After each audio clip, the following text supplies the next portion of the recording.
endless pattern here, and I promise you only take 2 minutes to create. Hello everyone, today we'll be learning this versatile endless great pattern artwork in touchdesigner. Really quick, just 3 simple steps. And then I also make it out of a component which you can find in my Patreon, but I will walk you through the core visuals. Change the pattern, and I also have the preset numbers for you. We have 6 patterns here, and then you can turn on and off the pixelation, change the variation, the pixel density of the pixelation, and then we can change the grid to 4x4, 3x3, and 2x2, etc. End of cool. If you want the exact project files, remix ready templates, and commercial use assets, they're all on my Patreon. Download and project notes included, so you can remix faster and adapt it to your own creative direction. First, add a GLSL top, and in the code here, remove everything inside and copy and paste the code I prepared for you. I will also paste in the screen and down in the description so that you can copy and paste to yours. The first time you paste it in, you will have an error, and don't worry, once you click load, it will load again.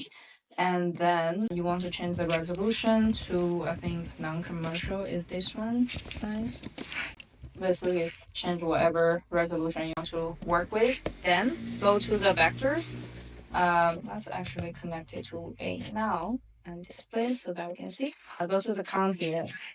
Change to 5. Now we have 5 columns and 5 rows. And then if you want to change to 10, it will produce whatever numbers you put here. One note here is you do want to use integer. It takes float numbers, but I would recommend you to use integer. I'll keep it 5. And then for the seed here, it take any value. You can have endless results. Isn't that cool? Now let's add the pixelated effect because I think it will work well together.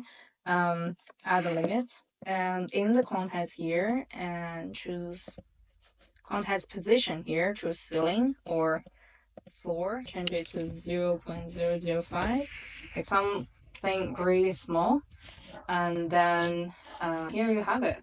What I did with my component is just I put this number out and also put this number out and did some other like composition and variation, etc., and put them all out in that component. So if you're interested, you can find it in my Patreon, but this is the base. Just take 2 steps, very simple, right?